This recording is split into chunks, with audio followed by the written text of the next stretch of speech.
Thank you, Nitya, for setting a very sharp context to today's discussion. It is now my pleasure to invite our keynote speaker, Mr. Maheshwar Rao, Chief Commissioner, Greater Bangalore Authority. Mr. Maheshwar Rao is a senior IAS officer and a Harvard graduate and has a broad leadership experience that reflects a deep commitment to Bangaluru's growth and development. He recently assumed the role of Chief Commissioner at the Greater Bangalore Authority. His distinguished career includes serving as the Chief Commissioner of the erstwhile Bruhat Bengaluru Mahanagar Palike and as Managing Director of the Bangalore Metro Rail Corporation, where he oversaw the expansion of the city's metro network. He has also led the Karnataka State Industrial Investment and Development Corporation. Earlier in his tenure, Mr. Rao served as Deputy Commissioner across several districts, including Mandya, Mangalore, Belagavi, and Hassan. Mr. Rao.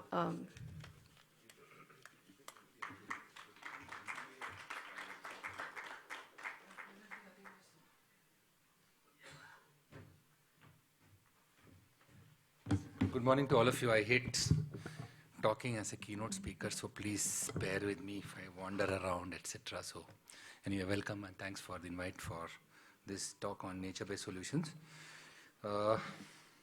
The why of it, I think, is everybody knows about, and what should be done, and how we can use nature-based solutions. I think a lot of people have been saying it's something which it's an ongoing conversation, and a lot of people have showed extreme interest. I will just start off with 3-4 points. One, how many of you have been associated or have seen a little bit of the K100 project? Not many? Yeah, quite a few of you. So that is something which in many countries they have thought of close to 15 years back, to see how you can look at a way by which waterways could become something which can be a place for people to not just, it's not just a sewage drain as much as it is something which allows you to, it's a kind of public space available. So I think Naresh is coming on the next panel, so he will talk a little bit about his pet project, which is the K100. It's around 9 kilometers long. I had an opportunity to just walk along it last couple of weeks back. And the work is phenomenal in terms of the way you can reimagine a stormwater drainage network. I remember 2009 when I landed up in the BBMP, we tried something similar in Vrishvavati Valley.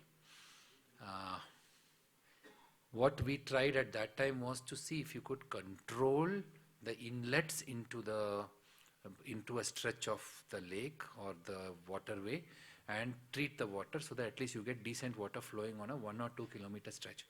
But I think as long as you do not have your underground drainage network sorted out and you cannot ensure your collection of water, this becomes a little bit of a utopian kind of project in the sense it's a one-off. It cannot be something which can be demonstrable over a large area. So when you're looking at the K100, of course, we have spent some money. It's around 9 kilometers. We have spent close to around 16 to 17 crores per kilometer. But on a 165 crore project for around 10 kilometers, the way in which it can handle waste and the way it can get citizens engaged into maintaining this lake is something which is a very nice design concept. So I think this, if we can demonstrate and get it open for people over a period of time, I think it will generate a demand for how we are going to handle our stormwater drainage network using nature-based solutions over a longer period. So this is the first point I would like to make. I think this demonstration effect will be something we will also from the GBS side see if we can push everyone to take it forward in other lake systems wherever it is possible. So then we will let us come down to the whole concept of how Bangalore itself is with regard to its drainage systems. Nitya, of course, mentioned that there are a lot of things. I'll come to 2 points which you're talking about. One is with regard to road drainage, and the second is, of course, with regard to the drainage system per se. How many of you have got stuck in silk board? Very few, yes. So this year, around 4 months back, I think we had this horrible, one night where we had around 127 mm of water. The worst affected locations, you won't believe, were in the western part of the city. There was not even a peep about complaints about flooding in those areas. Why? your whole terrain allows the water to just go without any difficulty onto the western part of the city, and you do not have many cases except maybe one location at Rajarajesh Nagar. The peak was 143 mm at that point in that area. 143 mm of rainfall. The city in the western part where the fall is steep does not experience flooding. And it's a fact. Of course, there may be pockets where some small drains are,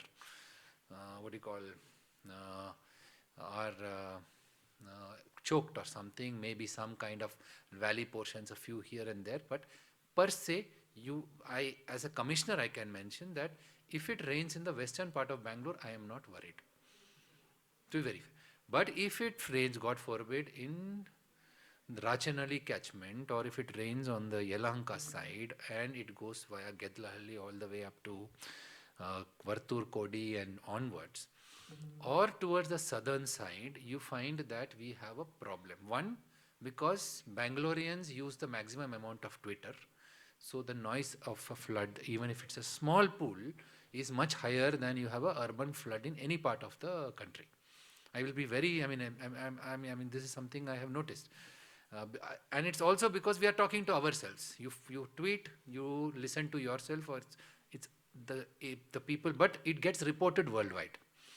So we have the unfortunate problem of that we got very good users who are very demanding of a service, but the problem is not as large as it is with regard to the amount of noise which so anybody actually think that you should not catch a flight to come to Bangalore because it is flooded.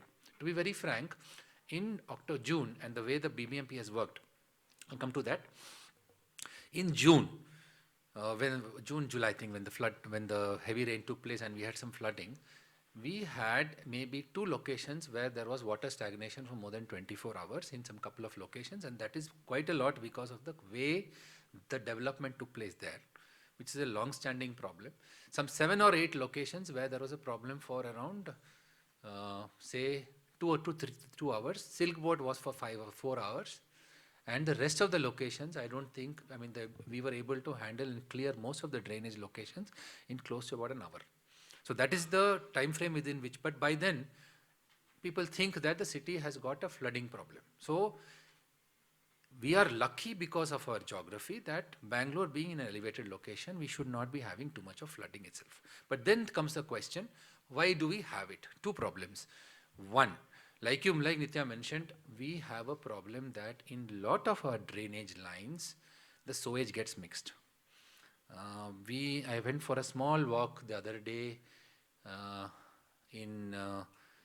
towards on the national highway just to see what is happening. The city's pace of growth has been such that we have now our UGD lines to catch the sewage has not kept pace. So we are always playing catch up.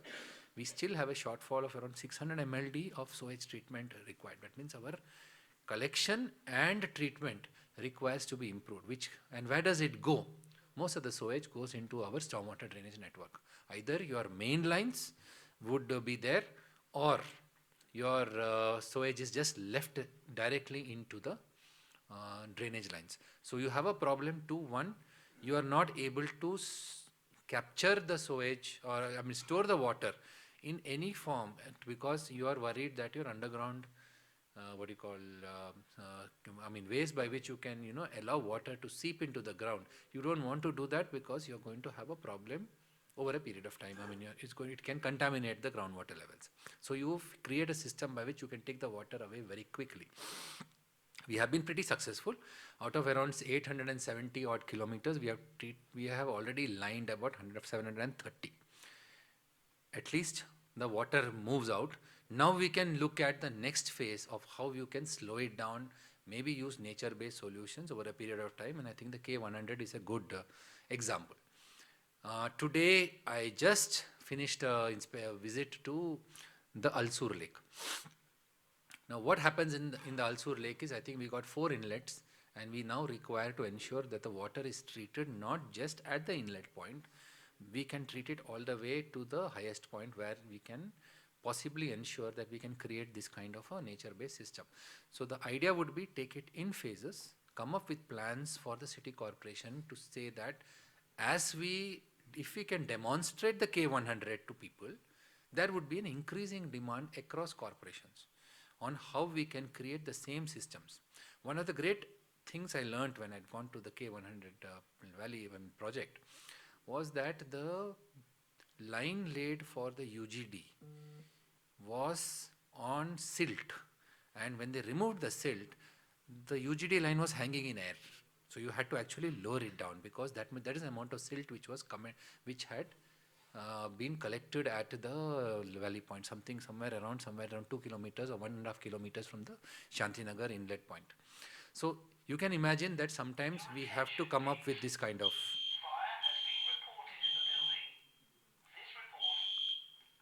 It could be somebody smoking a cigarette, hopefully. Anyway, so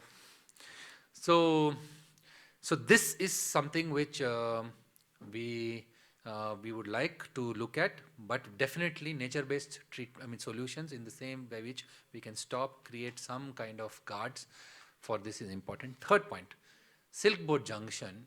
There are two solutions we were looking at. One is creating an additional drain, because presently at Silk Boat Junction the capacity is not enough. The second option is to see why can't we use the Madiwala and other lakes to store water in for some time. So I think the next requirement for us in Bangalore would be to see how we could utilize our lake system. We got 200 lakes. How we can, it's over? How we could, 5 is over or 5 left? Okay.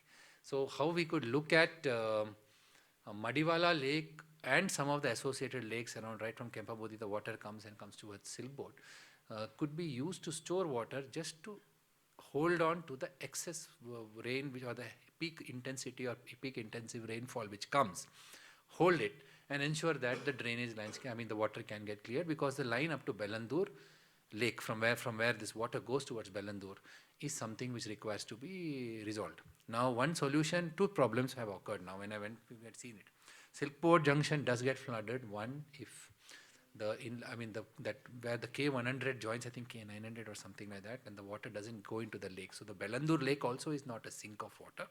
The Madiwala Lake is also not holding water enough. So one idea we have got, which is being implemented as part of the blue-green infrastructure network, is to see how we can use the whole lake system as a way by which we can control urban flooding in Bangalore, and that is going to be the whole master plan within which we are going to work. In that, the second point which we want to do is, how can we utilize and make the water in the lakes of such quality that we can then we can store rainwater for some time, and along the way of the drainage line, whether we could use it, and it could be used to, it can be slowed down. The other point we are looking at is, can this become a way by which public spaces are improved, so that we have more access of citizens to the whole lake system, so that tomorrow, the whole lake and drainage system, so that tomorrow there is more ownership. Like you mentioned, if we have ownership and demand for a certain level of services, definitely it's going to become, all of us will end up responding to it in one way or the other. So therefore, the two issues come up now. One, urban roads also, we have problems. I think everyone has, hopefully all of you have tweeted about at least a pothole in the city. Most of the problems are caused because of bad drainage.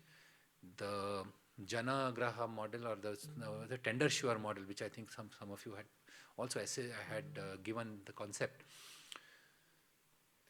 This whole pipe and chamber system is quite effective. We are implementing it in the second phase of the project all across the city, close to 160 kilometers. We are going to be taking up in this way.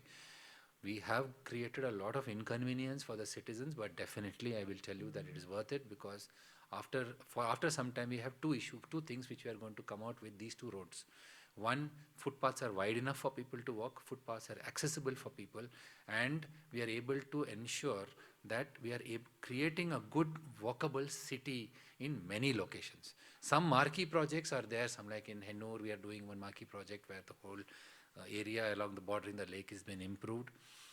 Some we are trying to see if you could improve the area around the Bellandur Lake.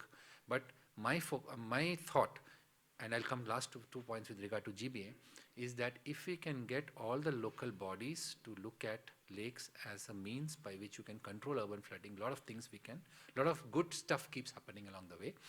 The second point is a problem of funding.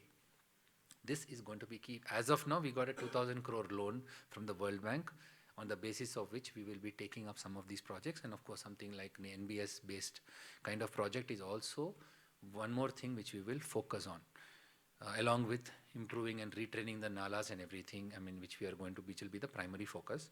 But over a period of time, we'll have to create sufficient capacity both in UGD line. I think 1,500 crores is going only for the developing the UGD lines in new areas. And with the addition of 110 villages in 2006, the UGD line, the frantic pace of growth of Bangalore, the UGD network has to be a key in the way we collect this water.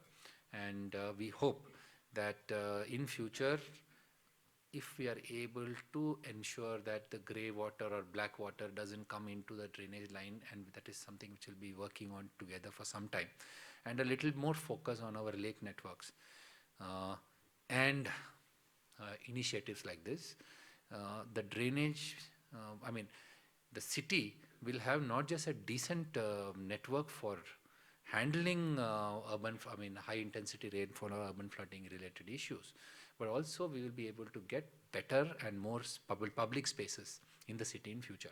So that's all I wanted to say. Thank you very much for inviting me to take part in this program.